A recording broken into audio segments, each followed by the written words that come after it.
Muchas gracias, muchas gracias.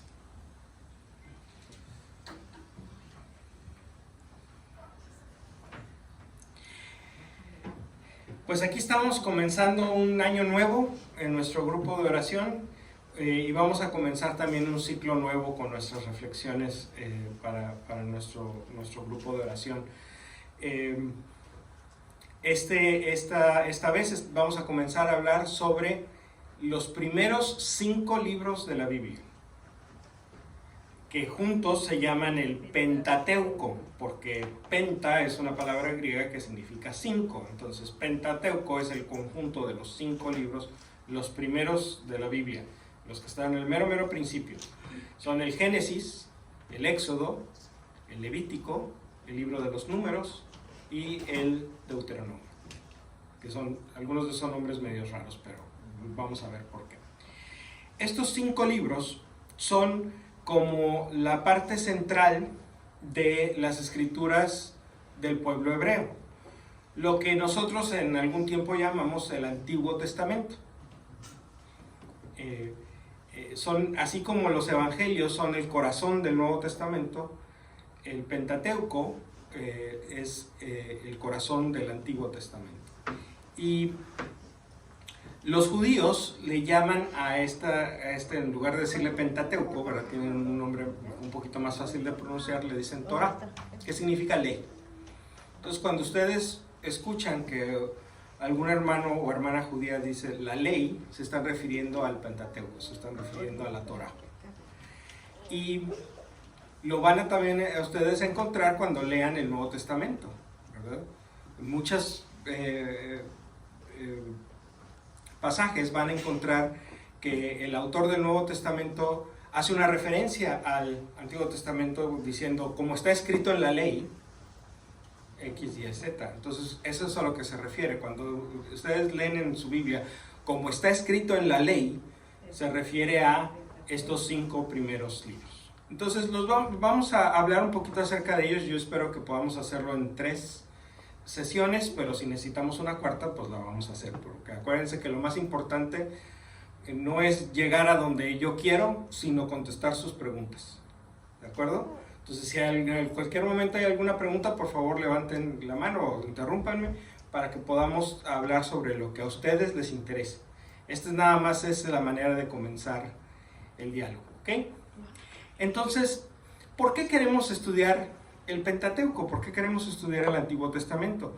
Hay quienes dicen, bueno, nosotros los discípulos de Jesús tenemos ya el Nuevo Testamento. ¿Para qué queremos el Antiguo? ¿Verdad? Si ya todo lo viejo quedó atrás. No le digan eso a mi papá, por favor, porque se va a sentir ¿okay? También es curioso, pero tenemos el punto de vista contrario. Hay cristianos y algunos católicos también que dicen el Nuevo Testamento casi no importa, el Antiguo Testamento es donde están todos esos pasajes fuertes donde Dios habla sus profecías y dice todas estas cosas. Y la verdad de las cosas es que ninguna de estas dos posturas extremas es la postura de la iglesia. La iglesia lo que nos enseña es que toda la Biblia está inspirada. Ciertamente el Nuevo Testamento nos da la plenitud de la revelación, pero es la plenitud de la revelación porque lleva a cabo el cumplimiento de lo que el Antiguo Testamento estaba anunciando. Pero aquí está una razón importante para estudiar el Antiguo Testamento y el Pentateuco en particular. Si nosotros pensamos que Jesucristo es el autor de nuestra fe, la revelación máxima de Dios, la revelación definitiva de Dios, creo que nos debería de interesar en qué creía Jesús, cuál era la fe que profesaba Jesús, cuál era el Dios en que creía Jesús. Y gran parte de esa respuesta la vamos a encontrar estudiando el Antiguo Testamento. Porque el Antiguo Testamento, lo que ahora llamamos el Antiguo Testamento, era la Biblia de Jesús. Cuando Jesús se refiere a las Escrituras, se refiere a lo que nosotros conocemos el Antiguo Testamento. Y Jesús las respetaba como palabra de Dios. Nosotros también lo vamos a hacer, vamos a respetar las Escrituras como palabra de Dios, inspirada por Dios. Inspirada, acuérdense, no dictada. Porque hay quienes piensan que la Biblia Dios la dictó. Es decir, a ver, Mateo, siéntate y escribe. No. El escritor sagrado actúa inspirado por Dios. No como un títere de Dios o como como la secretaria de Dios, no. Actúa inspirado por Dios. Entonces, aunque esté escribiendo las palabras que Dios pone en su corazón, las está escribiendo en su propio lenguaje, con sus propios modismos, de la manera que Él mismo decide escribir. Dios no interrumpe eso, ¿verdad? Entonces, la Biblia es inspirada por Dios, pero no necesariamente dictada por Dios. Porque luego la gente se va a los detalles. Es que aquí este punto y coma está más para acá que para allá. Entonces eso significa que así no leemos la Biblia a los católicos. Los católicos no le andamos buscando atrás de la página a ver si tiene algo escrito por... No. Los católicos entendemos primero la doctrina general. Y luego vamos a buscar en la Biblia.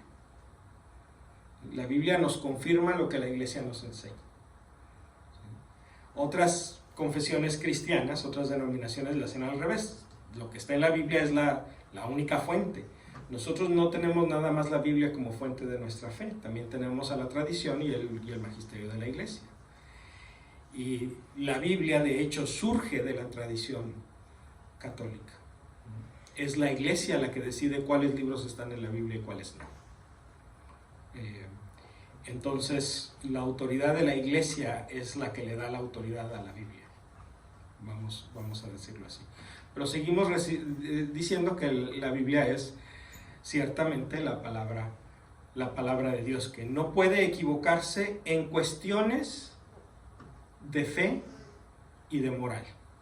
Es decir, en cuestiones de nuestra salvación, la Biblia no puede equivocarse. Pero eso no necesariamente aplica a cuestiones de historia, de medicina, de nutrición, de geografía, de psicología. Todas estas otras ramas no son asunto de la Biblia. Entonces, es como si yo voy a buscar una receta de cocina en el diccionario. Pues no la voy a encontrar, ¿verdad? El diccionario sirve para otra cosa. Bueno, así también, si yo quiero saber historia, o geografía, o ciencias naturales, la Biblia no es un buen libro para conocer esas cosas. Porque no es un tema que a la Biblia le interese. Entonces, con esa introducción vamos a comenzar con nuestro estudio del Antiguo Testamento y del Pentateuco en particular. ¿Vamos bien? Ok. Les voy a repartir esta hojita. Es una sola página, es por un solo lado. Creo que hay suficientes, así es que tomen una y pasen el resto. Porque vamos a hablar un poquito acerca de historia. Y vamos a recorrer la historia así como el correcaminos, a toda velocidad. Porque no queremos detenernos mucho tiempo aquí, nada más queremos tener un marco de referencia, ¿sí? Hagan de cuenta que si en lugar de estudiar la Biblia estuviéramos preparándonos para jugar fútbol, el hacer esto es como pintar la cancha. Aquí es donde vamos a jugar, aquí es donde vamos a estudiar, ¿okay? Entonces, esta es una línea del tiempo, muy breve, ¿verdad? Y todas estas fechas, como dice ahí, son antes de Cristo. Y acuérdense que las fechas antes de Cristo se cuentan para atrás, ¿verdad? Como cuando vamos a recibir el año nuevo, que empezamos 10, 9, 8. Mientras más chico sea el número, más cerca estamos del año nuevo, ¿verdad? Ok, entonces igual en la Biblia, mientras más grande sea el número, es más lejos, más anterior, ¿sí? Por ejemplo, ese 1260, que es la primera fecha, es la más antigua de esta página. Y la última, la 63, es la más cercana, es la más reciente. ¿Sí estamos ahí? O sea, el tiempo se mueve en la dirección de la flecha. Okay. Entonces, nuestra historia comienza más o menos en el año 1260. ¿Por qué digo más o menos? Porque no tenemos manera de saber exactamente cuándo caramba sucedió esto. Sí sabemos que un grupo de gente de pueblos semitas, al que pertenecen los hebreos, hacen una migración de Egipto hacia la tierra de Canaán. La Biblia nos relata este acontecimiento como el Éxodo, la historia de Moisés, ¿verdad? Y los 10 mandamientos. ¿Sí vieron la película? Sí. Ok. El mar partido a la mitad, ¿eh? Okay. De eso vamos a hablar después, pero esta es la fecha aproximada en que eso debió haber sucedido. Durante un tiempo hubo estudiosos de la Biblia, o la opinión de la mayoría de los estudiosos de la Biblia, es que Moisés no es un personaje histórico, que Moisés es como una especie de héroe ideal que se pone ahí para representar la máxima expresión del pueblo judío. Pero hay algunas razones por las que esa opinión ya no es la más favorecida. Actualmente la opinión más favorecida es que Moisés sí era un personaje concreto. Que la historia sucedió exactamente así como la narra el libro del Éxodo, a lo mejor no. Pero la historia está construida sobre el cimiento de una persona que sí existió y que siguió a un grupo significativo, ¿verdad? A lo mejor no era una multitud, pero sí era un grupo numeroso de miembros del pueblo hebreo, ¿verdad? Que migraron de Egipto, donde vivían una situación de opresión, buscando una mejor vida, mejores oportunidades para ellos y para sus familias. ¿Suena familiar? ¿No es esa nuestra experiencia? ¿No estamos aquí nosotros así igual? Este es lo primero que quiero señalar, que la Biblia está escrita en un determinado contexto. Y vamos a ver que el contexto en el que nace la Biblia es el contexto de un pueblo que rara vez lleva las de ganar. Que rara vez es el que está por encima de los demás. Es un pueblo que viene de abajo. Es un pueblo que sufre. En este caso es un pueblo inmigrante, que deja lo conocido, aunque estaba mal, pero deja lo conocido por buscar algo nuevo, mejor, a la mejor. Y todos los problemas que vienen con eso. Entonces ahí tenemos un primer punto de contacto con el pueblo de la Biblia. Tienen una experiencia que se parece mucho a la experiencia de muchos de nosotros. La segunda fecha, 1208, es la primera vez que tenemos un registro histórico en un documento que menciona la palabra Israel. Es una reseña de una batalla del faraón de Egipto donde menciona al pueblo de Israel. Entonces, ¿por qué puse esta fecha? ¿Por qué es importante? Porque nada de lo que ustedes vean en sus Biblias fue escrito antes que esto. Nada. Porque si hubiera sido escrito antes que eso, pues esa sería la fecha en que encontramos la primera mención de Israel. Esta es la primera mención de Israel en toda la historia, en un documento que tengamos. Y no es un documento del pueblo hebreo, es un documento egipcio. Entonces la Biblia tiene que venir después de esta fecha. Esto es algo que va a ser importante un poquito más adelante. Acuérdense de esta fecha y no hay nada que pueda ser escrito antes que el año 1208. La tercera fecha, el año 1030, comienza la monarquía hebrea, es el tiempo de los reyes. Entre el Éxodo en 1260 y esta fecha de 1030, el pueblo de Israel había sido gobernado por caciques locales que se llamaban jueces, ¿verdad? y que tenían la autoridad, ¿verdad? de dirigir los esfuerzos del pueblo de conquistar la tierra prometida. Pero esos esfuerzos dan sus frutos y llega el momento en que es un pueblo estable que puede llegar al punto en tener a un rey. En parte es porque en esa fecha en particular ni Egipto ni Mesopotamia, que eran los dos grandes imperios, que a veces uno subía y el otro bajaba, y a veces el otro subía y el otro bajaba, y a veces estaban los dos arriba y estaban peleándose unos con otros, y los hebreos estaban en medio, porque geográficamente están en medio de esos dos lugares. Pero alrededor de este año 1030 pasó un fenómeno que no sucedía mucho, que las dos grandes potencias de Egipto y de Mesopotamia estaban en un tiempo de recesión, de decaimiento. Estaban no en su apogeo militar, estaban teniendo problemas internos. Entonces los judíos en medio, los hebreos, aprovecharon para consolidar su reino. Como no tenían a quien les molestara, aprovecharon para consolidar su reino alrededor del año 1030. Y los primeros reyes, Saúl, obviamente David y su hijo Salomón, que fue el que construyó el templo, el primer templo. Antes el Arca de la Alianza, que era el centro del culto hebreo, estaba en una tienda de campaña y viajaba, ¿verdad? Como un circo, ¿verdad? O sea, la tienda del circo, y ahí estaba dentro del Arca de la Alianza, y ese era el templo, y el pueblo no estaba siempre en el mismo lugar. Entonces cuando había necesidad de moverse, pues se enrollaban la carpa, se canchaban el arca y se movían a otro lugar y volvían a levantar la carpa.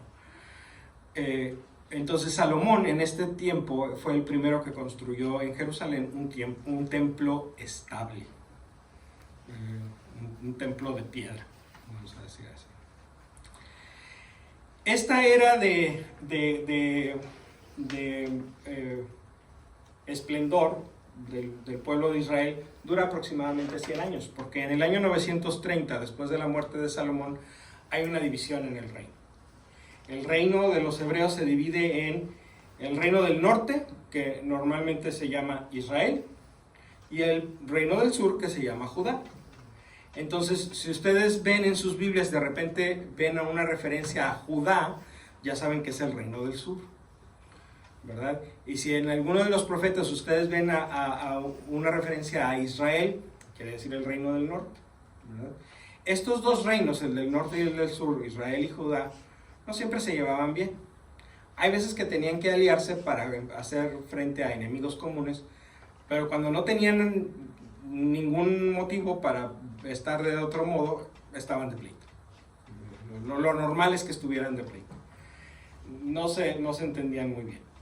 Y eso lo vemos, o sea, eso no nada más es en ese tiempo, eso perdura durante el resto de la historia de Israel. Si ustedes se acuerdan, en los evangelios vemos que hay un cierto pique entre los judíos y los samaritanos. Bueno, pues los judíos viven en la tierra de Judá, los samaritanos viven en la tierra que originalmente era el reino de Israel. Entonces, desde entonces hay pleito, y el pleito duró 1000 años, y hasta que los romanos aplastaron a todos y los mandaron a todos lados.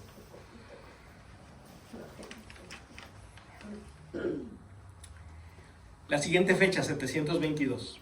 El reino del norte, el reino de Israel, cae ante la invasión de los asirios.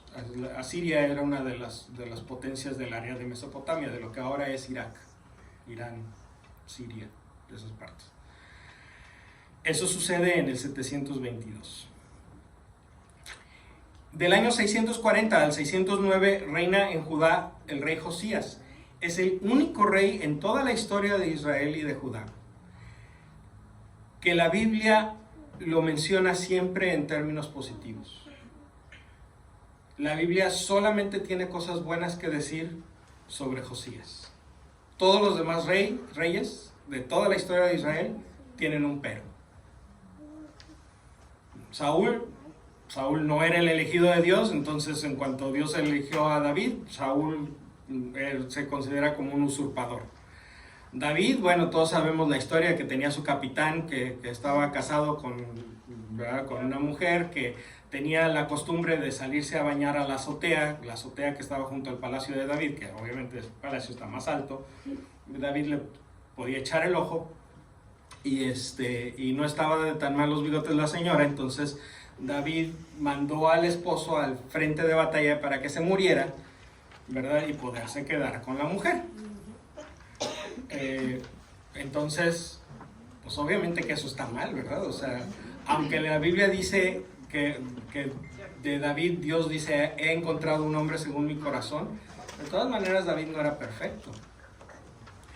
Ni tampoco Salomón, porque Salomón decía eso de la gran sabiduría, ¿verdad? O sea, le pidió sabiduría a Dios y Dios se la concedió.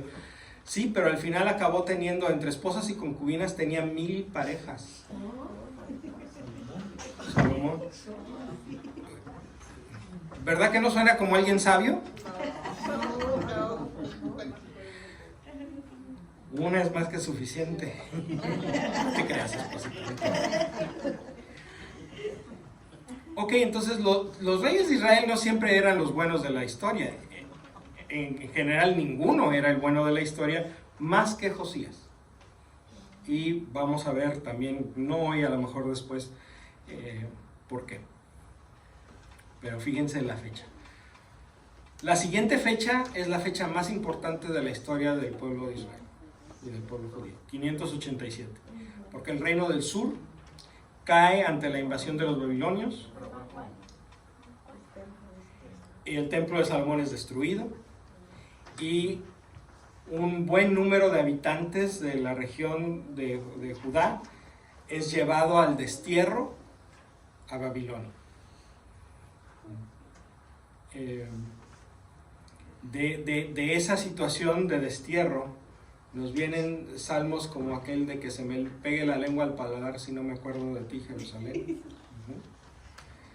donde se expresa la gran tristeza del pueblo que estaba no solamente en una tierra extraña, no solamente oprimidos, porque obviamente no se los llevaron de vacaciones a un resort de 5 estrellas, se los llevaron en calidad de esclavos a trabajar.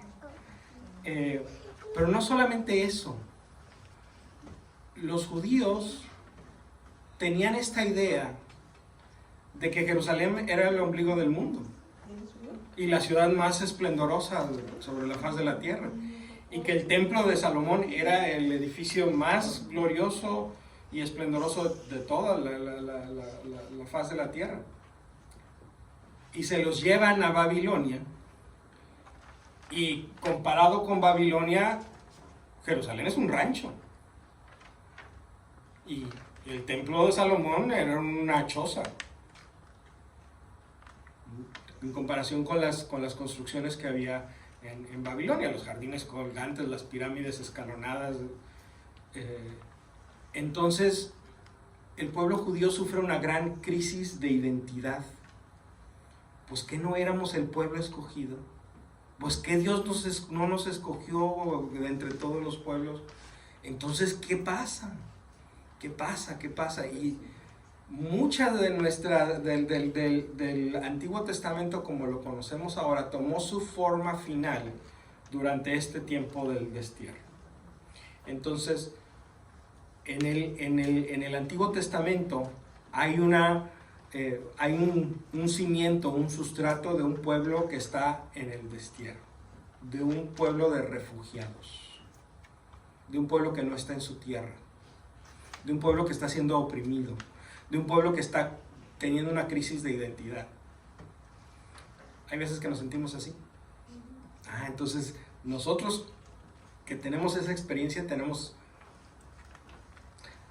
obviamente que esto no está bien, ¿verdad? No está bien que nos opriman y nos sentamos desterrados, pero una cosa buena, porque Dios sabe sacar cosas buenas de las cosas malas, una cosa buena que resulta de esto es que nosotros tenemos la clave para entender el Antiguo Testamento, porque está escrito en nuestro tono, está escrito en nuestro tono, en el tono de un pueblo que está lejos de su tierra, de un pueblo que tiene una crisis de identidad, de un pueblo que de repente no sabe dónde está Dios. En el año 539, Ciro, que es el rey de Persia, conquista Babilonia y comienza la repatriación de algunos judíos. No los manda todos de regreso al mismo tiempo, sino que a algunos les permite ir regresando, ¿verdad? Y eventualmente, aproximadamente un siglo después, comienza la reconstrucción del templo, ¿no? Lo que llamamos el segundo templo, que es el que Jesús visitó, en el que Jesús enseñaba, donde Jesús se quedó cuando tenía 12 años y no le avisó a sus papás. Ese era el segundo templo. La siguiente fecha es 333. Alejandro Magno conquista Palestina y el resto del mundo. Eso marca el comienzo del dominio griego sobre el pueblo hebreo. En el 167 el rey Antíoco Epífanes impone la religión griega en todo el dominio de su imperio, incluyendo en Palestina, y los judíos se rebelan. Es cuando tenemos la rebelión de los macabeos, ¿verdad? Leemos de las escrituras la historia de aquella mujer que tenía 7 hijos y que los querían obligar a que comieran carne de puerco, y el mayor dijo: no, yo no voy a comer carne de puerco porque eso es contra la ley de Dios, y lo mataron. Y al segundo lo querían obligar y lo mataron, y al tercero lo querían obligar y lo mataron. Y la mamá los animaba a permanecer fieles a la alianza con Dios. Bueno, el contexto de esto es precisamente esta imposición de la religión griega de Antíoco IV en el año 167. Y finalmente, el Imperio Romano en el año 63 conquista Palestina y comienza el dominio romano sobre el pueblo hebreo, que continuó hasta el nacimiento de Jesús y un poquito después. Como podemos ver, los pueblos poderosos de la tierra tenían la consigna de conquistar a los judíos. Primero los egipcios, luego los asirios, luego los babilonios, luego los griegos, luego los romanos.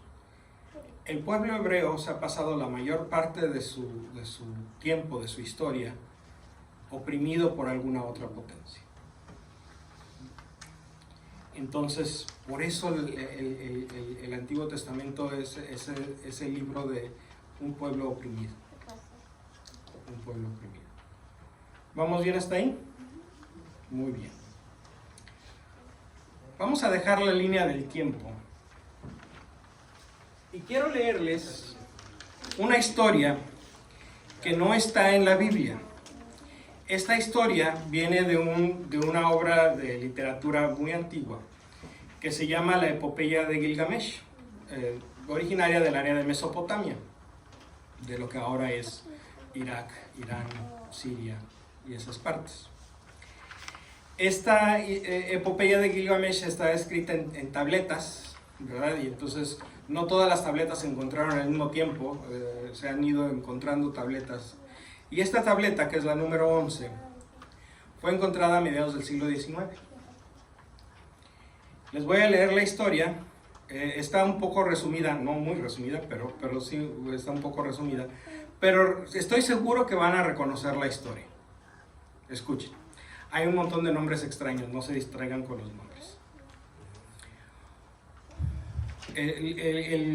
El contexto es que el héroe de la historia se llama Gilgamesh y se entera de que hay por ahí un hombre que es inmortal, y va y lo busca. Este hombre inmortal se llama Utnapishtim. Entonces encuentra a Utnapishtim y le pregunta: ¿cómo llegaste a ser inmortal? Porque yo también quiero ser inmortal, ¿verdad? Y esta es la respuesta de Utnapishtim. Utnapishtim habló a Gilgamesh diciendo: te revelaré, Gilgamesh, una cosa que está escondida, un secreto de los dioses te diré. Shuruppak, una ciudad que seguro conoces, situada a orillas del río Éufrates, era una muy antigua y había dioses dentro de ella. Los corazones de los grandes dioses los impusieron a infligir el diluvio. Su padre, Anu, el padre de los dioses, pronunció el juramento de secreto. El valiente Enlil fue su consejero. Ea, el príncipe astuto, estaba bajo juramento con ellos. así que repitió su conversación a la casa de juncos. Casa de juncos, casa de juncos, pared, pared. Oh hombre de Shurupak, hijo de Ubartutum, derriba la casa y construye un barco. Abandona la riqueza y busca seres vivos. Desprecia las posesiones y mantén vivos a los seres vivos. Haz que todos los seres vivos suban a la barca. El barco que vas a construir, sus dimensiones deben medir iguales entre sí. Su largo debe corresponder a su ancho. Entendí y hablé a mi señor. Mi señor, así es la orden que has pronunciado, le haré caso y lo haré. El barco estaba terminado al atardecer del quinto día. Todo lo que tenía lo cargué. Toda la plata que tenía la cargué. Todo el oro que tenía lo cargué. Todos los seres vivos que tenía los cargué en él. Hice que todos mis parientes y amigos subieran al bote. Todas las bestias y animales del campo y los artesanos habían subido. Shamash, el dios del sol, había establecido un tiempo. Entra en el barco, sella la entrada. Ese tiempo indicado había llegado. Observé la apariencia del clima. El clima era espantoso de contemplar. Entré en el bote y sellé la entrada. Justo cuando el amanecer comenzó a brillar, se levantó del horizonte una nube negra. El ragal sacó los postes de amarre. Salió Ninurta e hizo que los diques se desbordaran. Todo el día sopló el viento del sur, soplando rápido, sumergiendo la montaña en agua, abrumando a la gente como un ataque. Nadie podía ver a su compañero. No podían reconocerse en el torrente. Los dioses estaban asustados por el diluvio y se retiraron, ascendiendo al cielo de Anu. Los dioses se encogían como perros agazapados junto al muro exterior. Ishtar chilló como una mujer de parto. La dulce voz de la señora de los dioses gimió. Los viejos tiempos se han convertido, por desgracia, en arcilla. Porque dije cosas malas en la asamblea de los dioses. ¿Cómo pude decir cosas malas en la asamblea de los dioses, ordenando una catástrofe para destruir a mi pueblo? Apenas he dado a luz a mi pueblo querido y ahora llenan el mar como peces. Los dioses se sentaron humildemente, llorando, sollozando de dolor, sus labios ardiendo, resecos de sed. 6 días y 7 noches vino el viento y la inundación, la tormenta aplanando la tierra. Cuando llegó el 7º día, la tormenta estaba arreciando. El diluvio era una guerra, luchando consigo mismo como una mujer retorciéndose por los dolores de parto. El mar se calmó y la inundación se detuvo. Miré a mi alrededor todo el día, la tranquilidad se había instalado y todos los seres humanos se habían convertido en barro. El terreno era tan plano como un techo. Abrí un respiradero y aire fresco, luz de día, cayó sobre el costado de mi nariz. Caí de rodillas y me senté a llorar, lágrimas corriendo por un lado de mi nariz. En el monte de Nimush la barca se alojó firme. Cuando llegó el 7º día envié una paloma y la solté. La paloma se fue, pero volvió a mí. Envié una golondrina y la solté. La golondrina se fue, pero volvió a mí. Envié un cuervo y lo solté. El cuervo se alejó y vio que las aguas retrocedían, comió y no regresó hacia mí. Luego envié todo en todas direcciones y sacrifiqué una oveja. Ofrecí incienso en la montaña Sigurat. Los dioses olieron el aroma, el dulce aroma, y se reunieron como moscas sobre un sacrificio. En ese momento llegó Belet Ili, la diosa madre, y dijo: dioses, tan seguro como que no olvidaré este lapislázuli alrededor de mi cuello, que tenga presente estos días y nunca los olvide. Los dioses pueden venir a la ofrenda de incienso, pero Enlil no puede venir a la ofrenda de incienso porque sin pensarlo hizo el diluvio y envió a mi pueblo la aniquilación. En ese momento llegó Enlil, vio la barca y se puso furioso y dijo: ¿cómo escapó un ser vivo? Ningún hombre debería de sobrevivir la aniquilación. Ea habló con el valiente Enlil diciéndole: ¿cómo pudiste provocar una inundación sin consideración? Carga la infracción al infractor, pero sé compasivo, no sea que la humanidad sea eliminada. Ten paciencia para que no perezcan. En lugar de traer el diluvio, ojalá hubiera aparecido un león o un lobo para disminuir al pueblo. En lugar de traer el diluvio, ojalá hubiera ocurrido el hambre o la peste para devastar la tierra.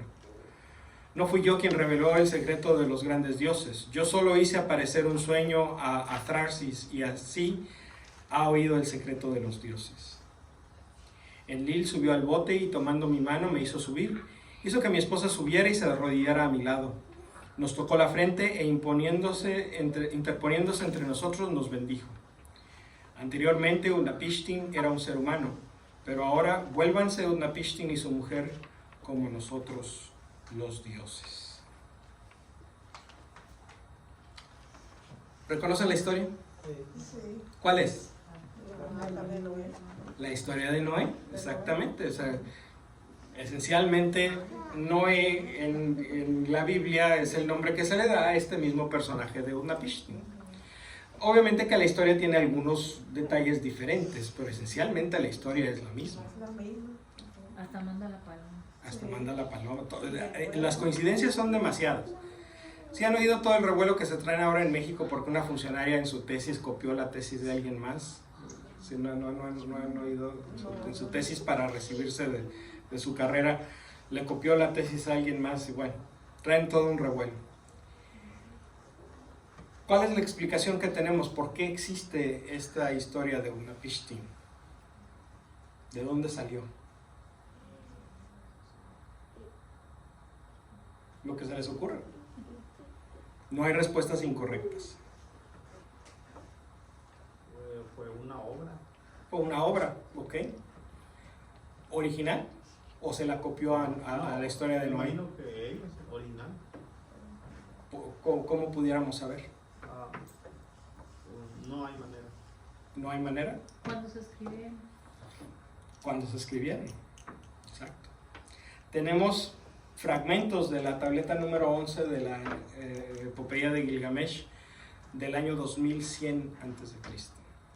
Acuérdense de su línea de tiempo. ¿Cuándo se escribió lo más antiguo de la Biblia? 1200. Después del 1200. Entonces ahora está escrita en esas tablas. Okay. ¿Sí? O sea, incluso si lo primero que se escribió de la Biblia hubiera sido la historia de Noé, que no fue, pero si hubiera sido lo primero que se escribió, hay 1000 años entre la epopeya de Gilgamesh y la historia de Noé. Y la historia de Noé es después. Por lo tanto, tenemos que concluir que la historia de Noé es copiada. Es una copia. Es una copia de esto. Pues no es cierto. Porque no es una copia, son dos. Son dos copias. En la Biblia, en nuestro libro del Génesis, la historia de Noé incluye entretejidas dos versiones de la misma historia. Por eso hay algunos detalles, bueno, por eso hay muchas de las partes de la historia se repiten. Dios se enoja con la humanidad dos veces. Dios le manda a Noé a construir la barca dos veces. Noé entra en la barca dos veces. Comienza a llover dos veces. Termina de llover dos veces. Noé sale del arca dos veces. Y Dios bendice a Noé y a su familia dos veces. Entonces hay repetición. Y también hay detalles que no coinciden. ¿Cuántos animales tenía que poner Noé en la barca, en el arca? Una pareja de cada animal, ¿verdad? Eso es lo que dice una de las versiones de la historia. La otra versión, que está ahí mismo en su Biblia, dice que de los animales limpios hay que poner 7 parejas. Y de los animales impuros, una pareja. Y de las aves, 7 parejas. Entonces, ¿cuántas parejas eran? Pues por lo menos una de cada una, porque pues, si no, ¿cómo, verdad? Pero una versión y otra versión, y ahí están las dos en la Biblia, y es palabra de Dios. ¿Cómo funciona? Levante la mano el que crea que su salvación depende de cuántas parejas de animales había en el arca de Noé. Nadie, ¿verdad? Nuestra salvación no depende de ese detalle. Entonces a Dios le tiene sin cuidado si el escritor escribió de una forma o de otra, porque de eso no depende nuestra salvación. A Dios lo único que le interesa al inspirar la Biblia es las cosas que nosotros necesitamos para salvarnos.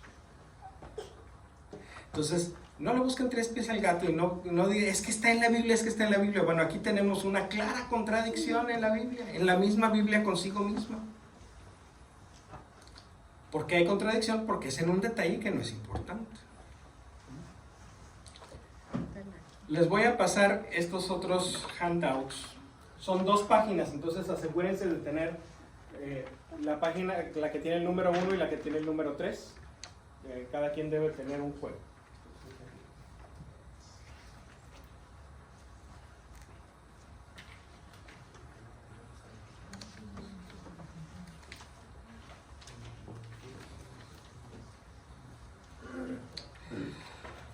Esto no se los estoy pasando, pero esta es la historia de Noé exactamente como está en la Biblia. Le hice copy and paste al sitio de la Biblia Online.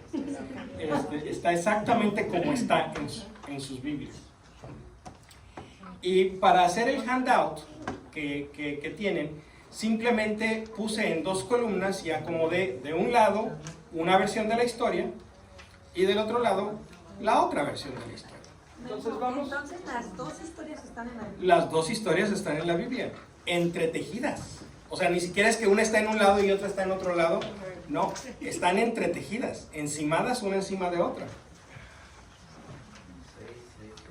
O sea, si sacan su Biblia lo pueden leer. Sí, si sacan su Biblia lo pueden leer. Ahí está, empieza en el capítulo 6, hacia en el versículo 5 del capítulo 6 se abarca todo el capítulo 7, todo el capítulo 8 y el principio del capítulo 9. El Génesis, sí. Estamos viendo el libro del Génesis.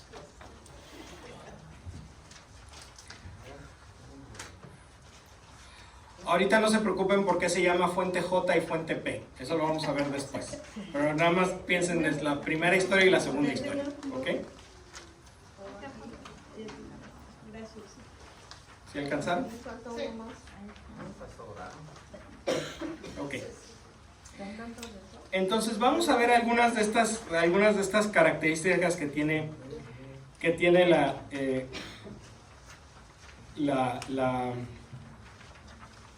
las 2 historias.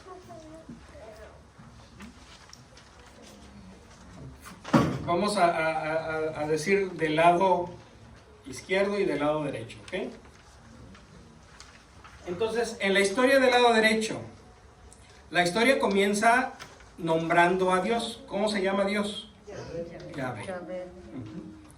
Ahora, en la historia del lado derecho, denle una buscada rápida. Encuentren la palabra Yahvé. ¿Cómo se llama Dios en el lado derecho? Dios.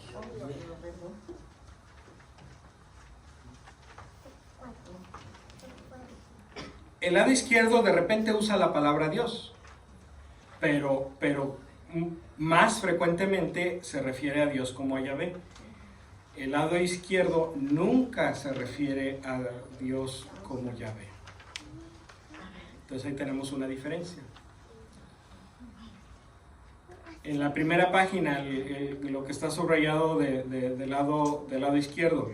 De todos los animales puros, tomarás contigo 7 parejas de cada especie, cada macho con su hembra. De los animales impuros, tomarás un macho con su hembra. Del mismo modo, de las aves del cielo, tomarás 7 parejas, cada macho con su hembra, con fin de que se conserven las especies sobre la tierra. Entonces, esa es una versión de la historia, pero eso está en el capítulo 7, versos del 2 al 3. Pero si nos vamos al mismo capítulo 7, al capítulo 6, verso 20, que está ahí luego al otro lado, dice, la otra versión de la historia dice, de cada especie de pájaros, de animales, de cada especie de lo que se arrastra por el suelo, entrará contigo una pareja para que puedas salvar su vida.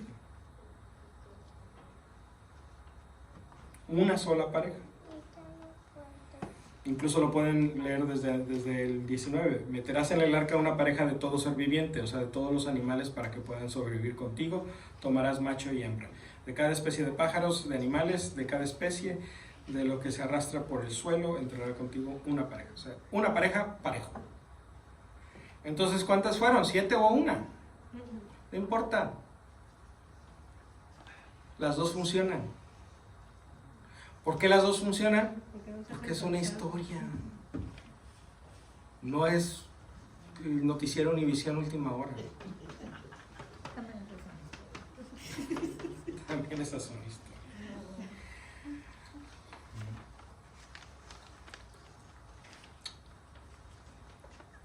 Página 2 a la vuelta. ¿Cuáles son los animales puros y los impuros? Ese es otro tema de conversación, pero en general, por ejemplo, o sea, uno de los criterios, por ejemplo, para los animales, para los mamíferos, es que el animal tiene que tener la pezuña partida a la mitad y tiene que ser un rumiante. Si el animal tiene la pezuña partida pero no rumea, no es puro, por ejemplo los puercos. Y si tiene la pezuña pareja, aunque rumie, no es puro, por ejemplo los caballos. Pero las vacas, los chivos, los borregos, todos esos. Sí. Los pájaros son puros excepto los que comen los carnívoros, o sea, los pájaros de caza y los carroñeros. ¿Y los reptiles? Los reptiles, necesito consultarte esto. Sé de los pájaros y sé de los peces. Los peces tienen que tener escamas. Y... Pues eso no come camarón. Tienen que tener escamas y dientes, creo. Algo así. Tienen que tener, pero una de las razones es que tienen que tener escamas. Por eso los judíos no pueden comer, por ejemplo, ceviche de cazón, porque los cazones no tienen escamas. Entonces,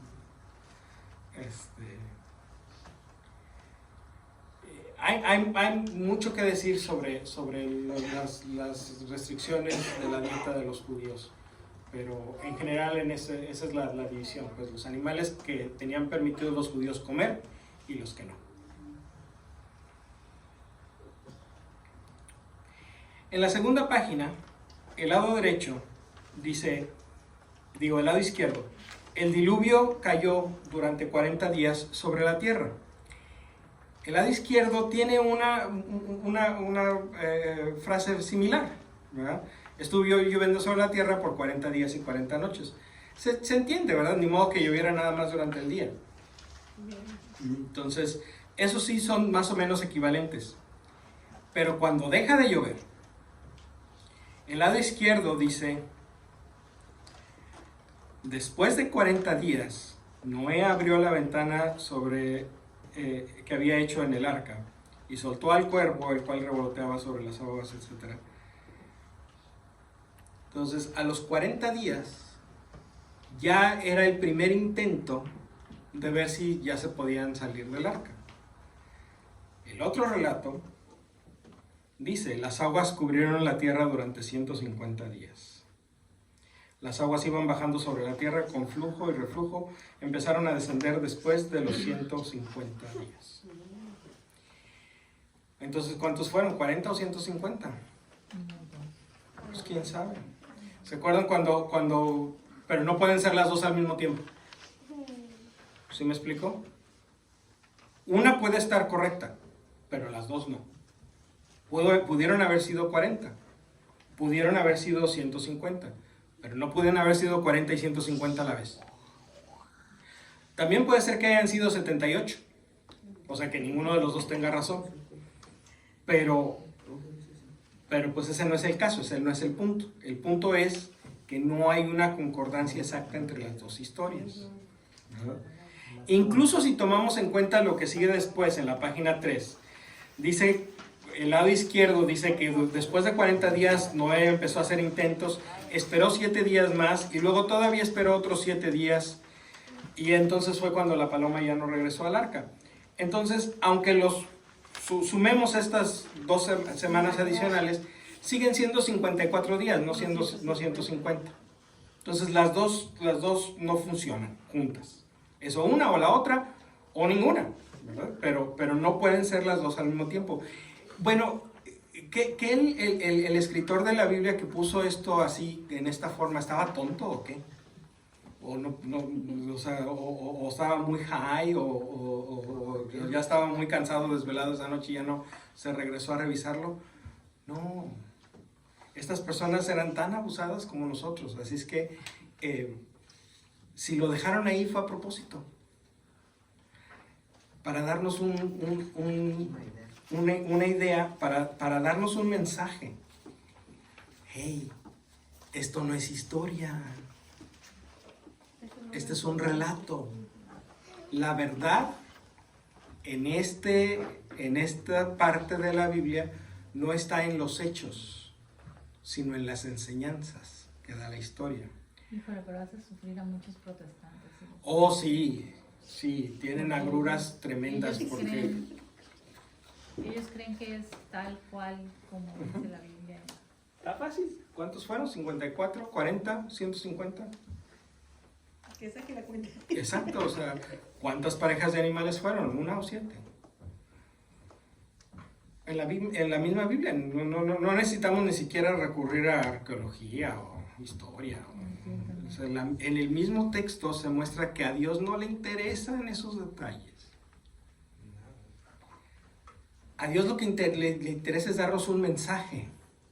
¿Cuál es el mensaje de la historia de Noé? Que Dios salva.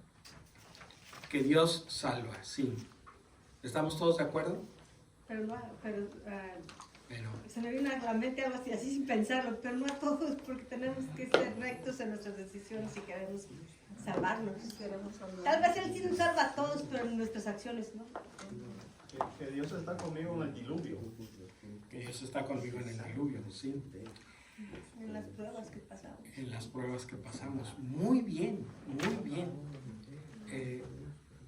Hay mucha gente que tiene la tentación de usar la historia de Noé para asustar a los demás.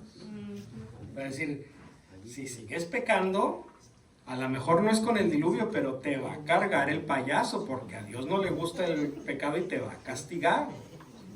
Si desobedeces la palabra de Dios, te va a tragar la ballena.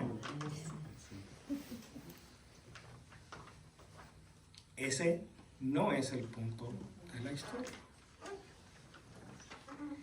Podemos decir, sí, es que la historia es que Dios al final de cuentas acaba salvando. Sí, pero Dios empieza matando a todos. Entonces, ¿verdad? Imagínense que yo hago algo así, ¿verdad? Que yo digo, voy a ir a la ciudad de Fresno y voy a matar a todos los que estén en Fresno menos a una familia, porque soy muy bueno y voy a salvar a esa familia.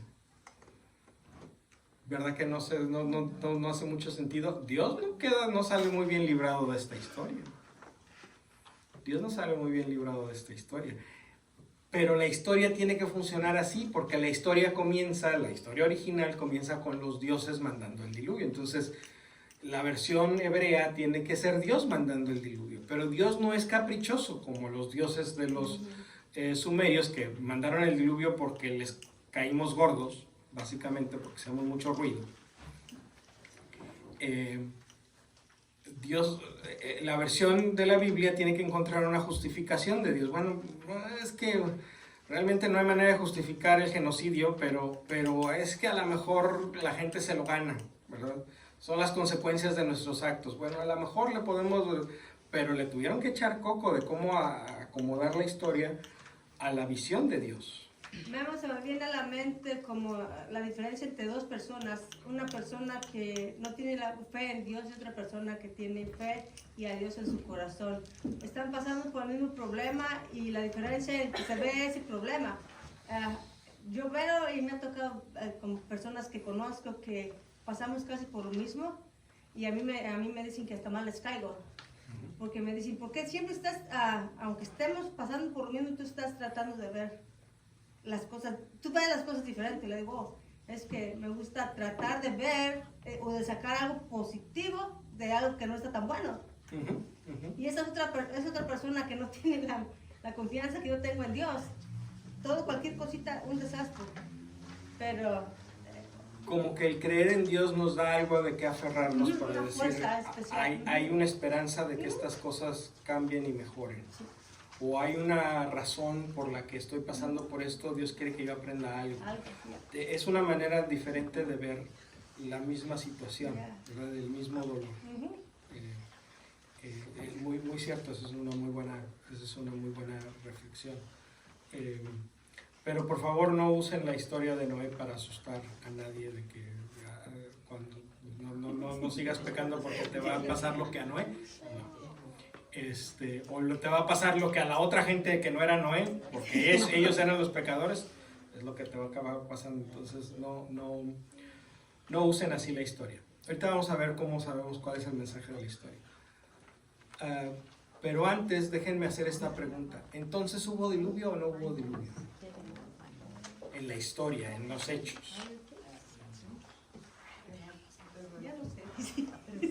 Es difícil saber, ¿verdad? Porque no tenemos realmente otros documentos históricos que sean de una época que pudiera más o menos concordar con cuando debió haber sucedido esto, si es que sucedió.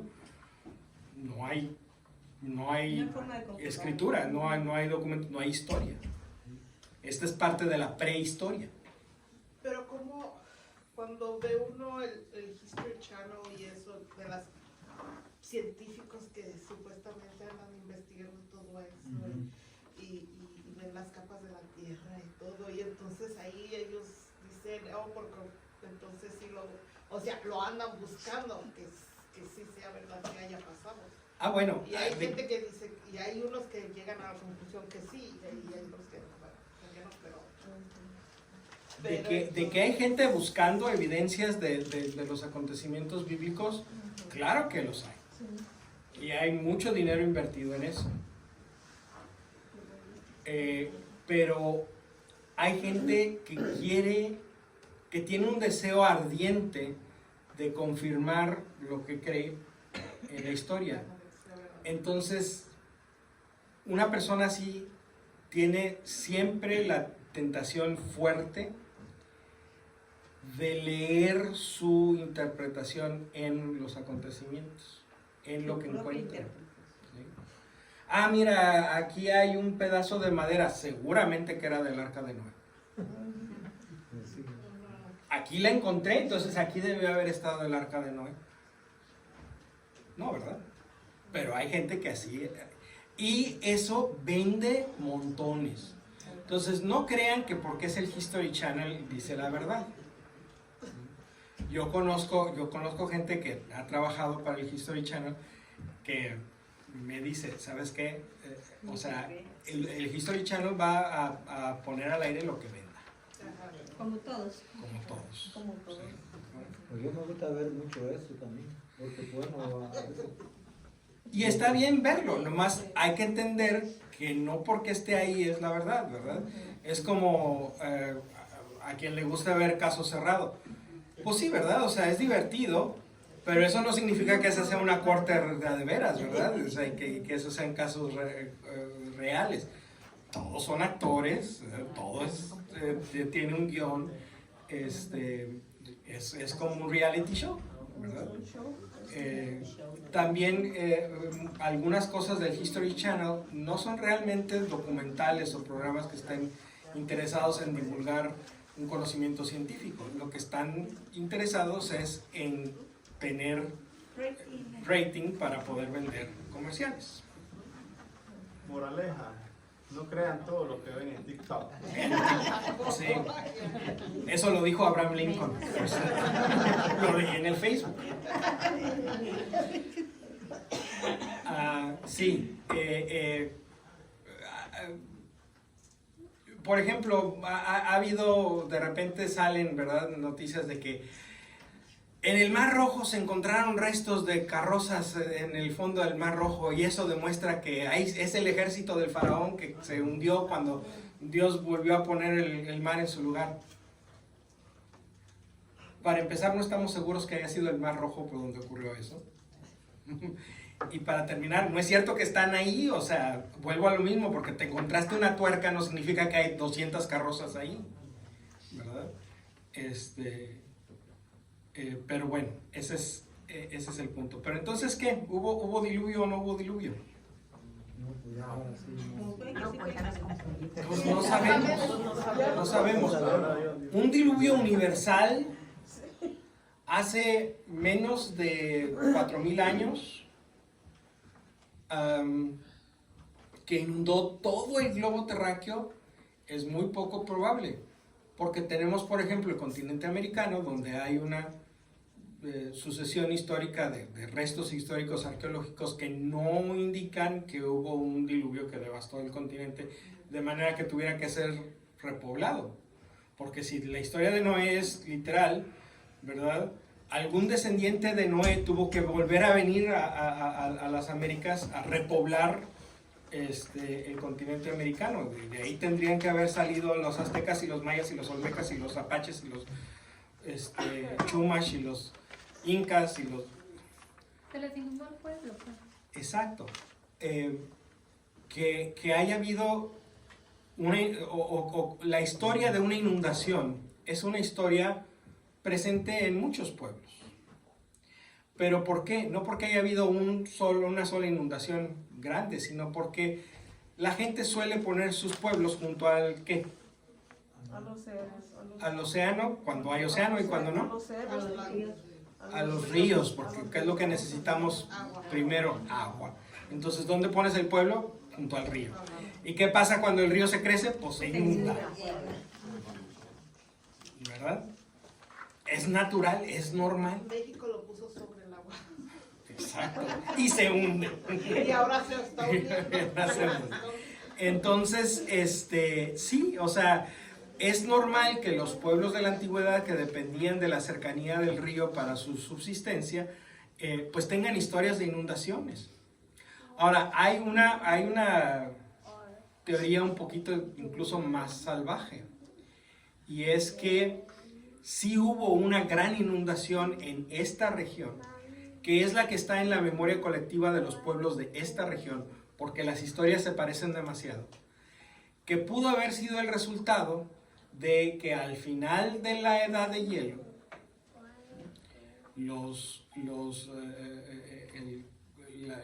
gran parte del hemisferio estaba cubierto por hielo, y cuando se terminó la edad de hielo, pues el hielo se derritió. Toda esa agua se fue al océano y el océano subió de nivel. Lo que nos han estado advirtiendo tanto del calentamiento global y del calentamiento global, que se va a derretir la capa de hielo. Bueno, si eso sucede, ciertamente que el nivel del mar sube. Y en el relato de la izquierda, habla sobre los manantiales del abismo. O sea, la historia no es nada más de que llovió agua de arriba para abajo, también es de que salía agua de abajo. Entonces, eso es consistente con un fenómeno así, de que una gran cantidad de hielo se derrite, entonces es posible que haya una gran inundación, sobre todo en los lugares que estaban cerca del mar, en tierras bajas, como son estos lugares. Entonces, sí es posible que estas historias sean el resultado de una memoria colectiva muy ancestral, de una catástrofe, de un cataclismo bárbaro, de proporciones que no podemos imaginar. Pero no fue un diluvio universal, porque fue localizado ahí. Pero pues es lo más parecido a un diluvio universal que podemos tener en los hechos reales. Pero el punto es que eso es lo de menos. Si hubo diluvio, si no hubo diluvio, la verdad es que si a Dios no le importa, pues a mí tampoco. El mensaje está en otro lado. El problema que nosotros tenemos para poder ver dónde está el mensaje, porque lo que ustedes dijeron es muy cierto, pero eso lo aprendimos, alguien nos lo dijo, que ese es el mensaje. Pero ¿cómo sabemos, verdad? ¿Cómo sabemos que realmente ese es el mensaje que Dios nos quiere dar? Como hacemos las historias en nuestro tiempo, y en nuestro tiempo estoy hablando de incluso varios siglos atrás, pero las historias suelen comenzar presentándonos a los personajes, presentándonos sus situaciones, sus vidas, qué es lo que está pasando.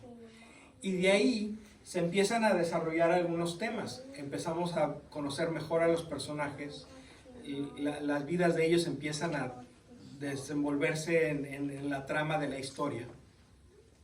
Cada vez se hace más interesante, porque si no, no vende, ¿verdad?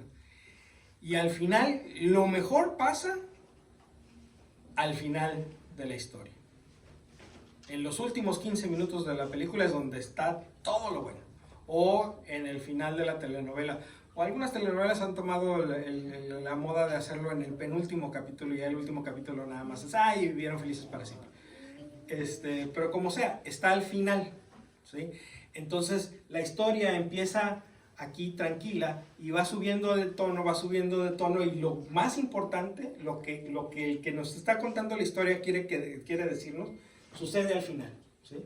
Es una línea que va hacia arriba. Esa es una manera de contar historias, pero no es la única. En la antigüedad había una manera de contar historias que lo que hacía era que lo que pasa al principio tiene una relación, una correspondencia con lo que pasa al final. Lo segundo que pasa tiene una correspondencia con lo que pasa antes del final.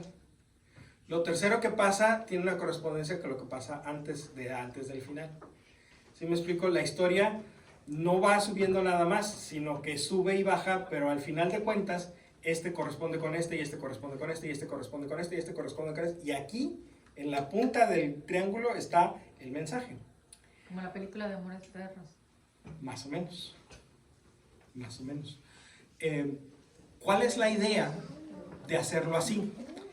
La idea de hacerlo así es que la gente pone atención. Porque la gente está diciendo, esto es lo que estoy escuchando ahorita. Si una idea, dos ideas después estoy escuchando algo que tiene que ver con esto, es que la idea que está en medio, esa es la punta. Porque cuando estás subiendo, no sabes dónde va a estar la punta. Entonces estás poniendo atención para darte cuenta cuando empieza a bajar la historia, del otro lado, es que acá estaba el mensaje. Entonces la gente pone más atención. En lugar de, como ahora estamos muy cómodos, no pues poniendo atención si nos interesa, pero realmente no muy interesados en llevar la cuenta de la historia, porque sabemos que lo más importante va a venir al final. Pero cuando lo más importante está en medio, necesitas estar poniendo atención para saber dónde está el medio. Esta técnica de contar las historias así, en triángulo, se llama quiasmo. ¿Por qué se llama quiasmo? No sé, no me pregunten nada. Yo no le puse quiasmo, así se llama. Se llama quiasmo. La historia de Noé es un quiasmo. A lo mejor no se nos facilita verlo porque para empezar es bastante largo y no estamos acostumbrados a buscar estas cosas. Pero este es un resumen completamente a grandes rasgos de la historia de Noé. Entonces se los voy a pasar para que ustedes puedan darse cuenta de dónde viene o cómo sabemos cuál es el mensaje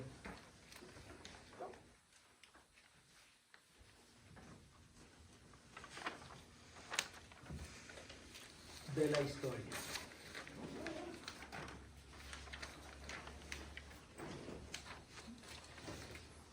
Para que el triángulo funcione como triángulo tienen que poner su hoja así. Sube y baja.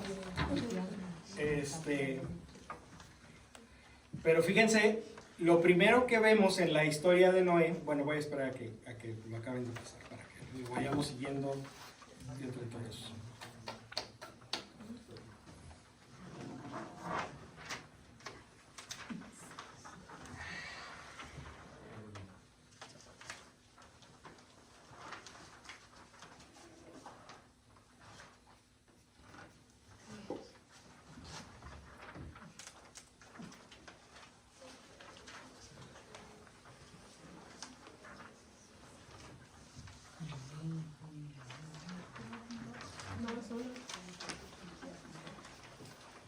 Si ustedes leen estas frases de arriba para abajo, es un resumen de algunos puntos importantes, de algunos pasajes importantes de la historia de Noé. Pero acomodados así como están, de manera que podemos ver cuál corresponde con cuál, porque están a la misma altura. Vemos que la historia comienza con un mundo en violencia y en rebelión contra Dios. Y la historia termina con un mundo que está en paz con Dios. Entonces, corresponde, ¿verdad? No es exactamente lo mismo porque entonces sería una historia muy aburrida. Pero estamos hablando del mismo tema, al principio y al final. Ahora vamos a subir un escalón en el triángulo de cada lado. Al principio, Dios habla y dice destruiré al mundo. Al final, Dios habla también y dice establezco una alianza. Son prácticamente opuestos, pero tienen en común que es Dios el que está hablando. Y Dios está hablando de su relación con la humanidad. El siguiente escalón es Dios le habla a Noé.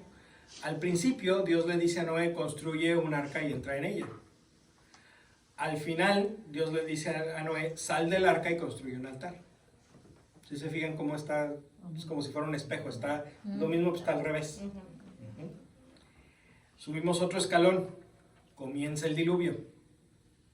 Del otro lado del cerro se seca la tierra. Comienza a llover, se seca la tierra. Otro más, un escalón más, suben las aguas, del otro lado bajan las aguas. Y aquí está el centro de la historia. El capítulo 8, verso 1. Y Dios se acordó de Noé y de todos los animales y las fieras salvajes que estaban con él en el arca.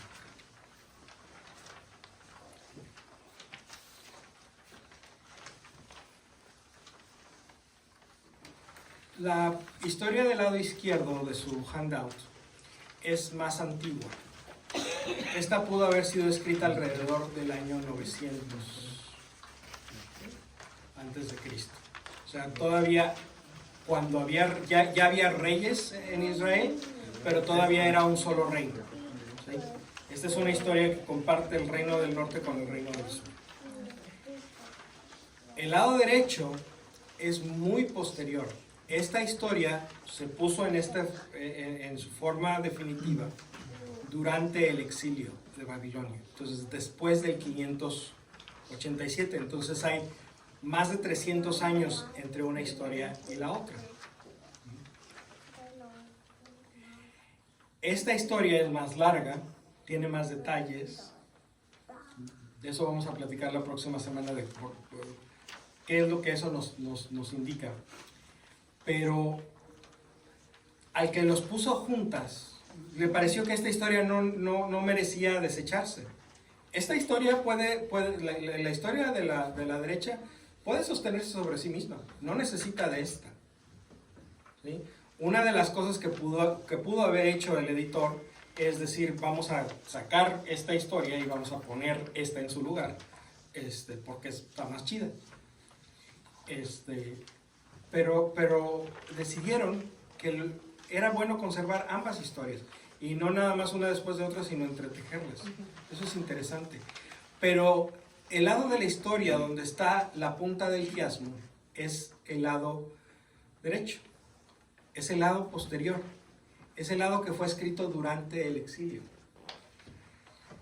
La intención del escritor, al poner un quiasmo que tenga en este centro, Dios se acuerda de Noé, es decirle al pueblo, el pueblo sabe que están exiliados a causa de sus pecados. El pueblo está perfectamente consciente de que ellos la regaron, que ellos rompieron la alianza con Dios y que enfrentaron las consecuencias. Nadie tiene que venir a moverles el dedo y decir, ¿ya viste cómo te fue por andar? Ellos lo saben perfectamente bien. Imagínense que un hijo de ustedes, Dios no lo quiera, tiene un accidente, se lastima. Sí conozco quién lo hace, pero bueno, espero que no sean ustedes los que van y le dicen, ¿ya ves, por andar? No es lo que su niño necesita en ese momento. Lo que su niño necesita en ese momento es un curita y un abrazo. Luego platicamos de hacer las cosas de forma segura y de no hacer travesuras. Ahorita lo que necesita es un curita y un abrazo. El pueblo que estaba en el destierro no necesitaba que fueran a decirle, ya ves, por tus pecados Dios te castigó. Lo que necesitaban era una palabra de consuelo. Y al autor del lado derecho le pareció que moverle un poquito a la historia de Noé, de manera que el centro del quiasmo quedara y Dios se acordó de Noé. Era una palabra de consuelo. ¿Por qué? Porque independientemente de cómo llegamos aquí, estamos en una situación donde el mundo se acaba. Alrededor todo es oscuridad. Está lloviendo a cántaros, no hay tierra firme, no hay nada de lo que yo conozco, lo puedo ver. Todo esto es diferente, todo esto es nuevo, todo esto me da miedo. Todo está mal. Todo está mal. El mundo se está acabando, literalmente el mundo se está acabando. Todo está mal. Y ahí en medio de esa situación desesperada, que parece que no tiene salida, ahí Dios se acordó de Noé. Entonces, si perdiste tu ciudad, si perdiste tu templo, si perdiste tu libertad, si perdiste tu casa, si perdiste tu familia, y estás en una tierra lejana donde te están obligando a trabajar de una manera que no quieres, donde te están oprimiendo, te están abusando, no sabes, ya no sabes si creer que Dios te escogió como parte del pueblo elegido, ya no sabes ni siquiera qué significa eso, no sabes, te estás hasta dudando de que de veras haya un Dios. Estás como Noé en medio del diluvio. Y esta historia tiene la intención de decir, si tú te mantienes firme, si tú conservas tu confianza puesta en Dios, Dios no te va a dejar de su mano. Aunque todo el mundo se te caiga a pedazos a tu alrededor, Dios está aquí y Dios está contigo. Entonces, esta historia no se debe de usar para regañar a la gente, prevenirla de que si te portas mal Dios te va a castigar. Esta historia se usa para decirle a la gente que aunque el mundo se te esté cayendo a pedazos, Dios está contigo. Es una historia para consolar, para animar. Amén. Amén. Amén, porque pues a veces hay personas que nos, ¿cómo le diré? Es como que lo aplastan cuando dicen por lo que hiciste, por lo que fuiste, por lo que estás haciendo, mira lo que te pasó y no entiendes y son personas que sí tienen conocimiento de la palabra de Dios. Entonces, ¿qué esperas tú que te digan? Que te digan algo bueno, algo que, palabras positivas, palabras que te levanten, palabras que no te destruyan. Eso es lo que estoy, o sea, es un aprendizaje que a veces traes algo como, oh, porque hice esto, hice lo otro, Dios me castigó, porque así dice, y Dios no castiga. Dios nos ama. Dios no hace micromanagement de nuestras vidas. Dios no está viendo a ver a qué horas te equivocas para anotarlo en su libretita. Eso lo hacemos nosotros mismos con nuestra Y nosotros lo hacemos mismo. Porque somos... Porque decimos, oh, te está castigando Dios porque estás haciendo esto, porque no te portas. Y sí, a veces nosotros también nos castigamos nosotros mismos. Ajá. O a veces hasta en el trabajo y haces algo mal, Dios, ¿qué ha hecho que me estás castigando? Lo tenemos muy metido en nuestra cultura. Luego busca uno la manera de echarle a Dios la culpa de las cosas, ¿no? Cuando son las consecuencias de nuestros actos. No es que Dios te castigue, es que tus decisiones tienen consecuencias. Y no necesitas necesariamente sentir culpa de lo que hiciste, pero sí eres responsable de lo que hiciste. A lo mejor hay algunas cosas que hacemos que sí necesitan una dosis de culpa para que nos dé vergüenza y no lo volvamos a hacer. Pero hay muchas de las cosas que hacemos, sobre todo las que ya están en el pasado, el que sigamos teniendo culpa no nos sirve de nada, pero seguimos siendo responsables de las consecuencias que eso pudo haber tenido, ¿verdad? Pero culpa y responsabilidad no son la misma cosa. No son la misma cosa. Ahora, hay gente que sabe de la palabra de Dios y que usa la palabra de Dios para asustar, para regañar. Sí, los hay. También hay quienes creen que saben acerca de la palabra de Dios Y lo único que saben es que se memorizaron un par de versículos, ¿verdad? Y ahora traen su Biblia bajo el brazo y creen que traen la verdad en la mano, ahora sí, literalmente. Tienen un Dios muy chiquito, tienen un Dios del tamaño de un libro. Esas personas están actuando mal, pero lo están haciendo sin mucho conocimiento de causa. Entonces, está mal lo que están haciendo, no lo voy a negar. Pero, pues, hacen lo que pueden. Y tal vez en su forma de pensar ellos están haciendo lo correcto. Exacto. Pero hay gente que sí conoce la palabra de Dios en serio y que de todas maneras toma la decisión de usarla para oprimir y para lastimar a los demás. A esos, yo no quiero estar presente cuando Dios los juzgue. Yo no quiero estar presente cuando Dios los juzgue.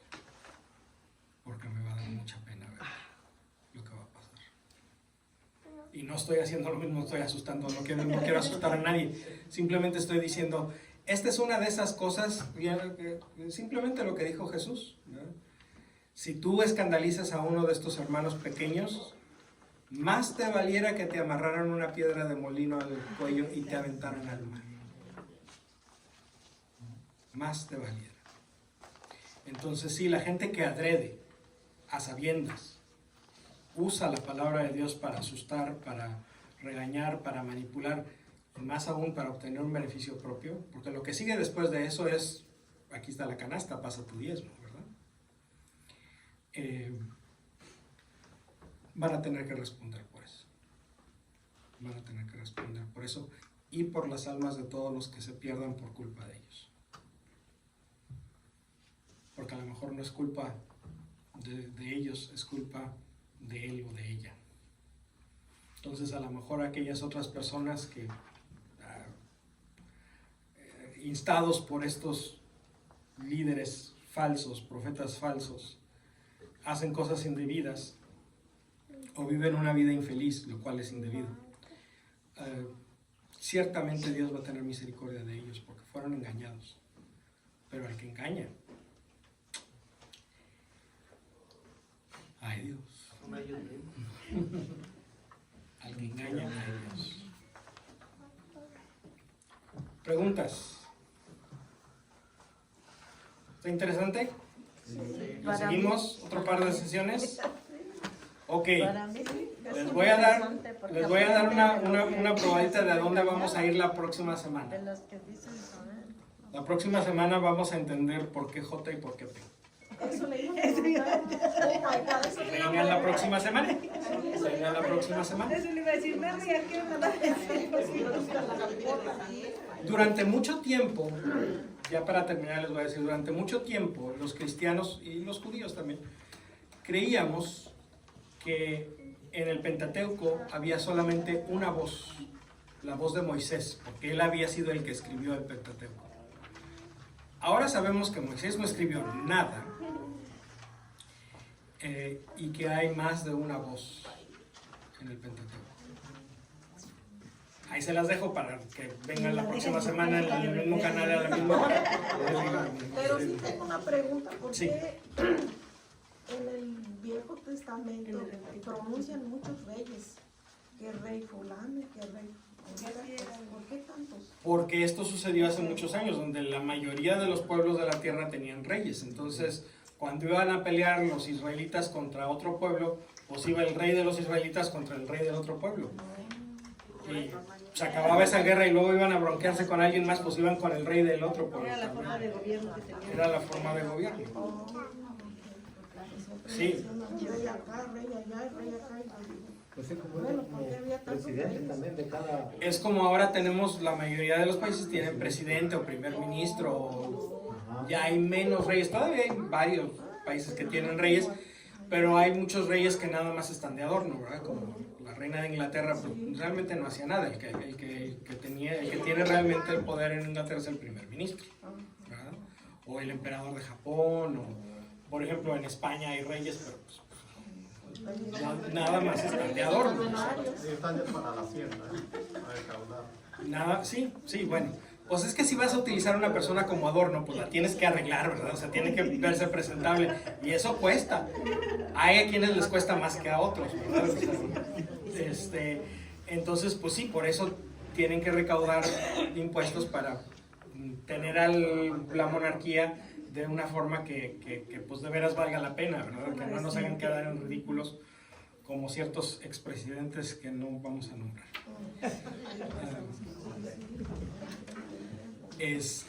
Muy bien. Bueno, pues vamos a presentarle al Señor nuestras peticiones porque ¿qué creen? Tenemos 5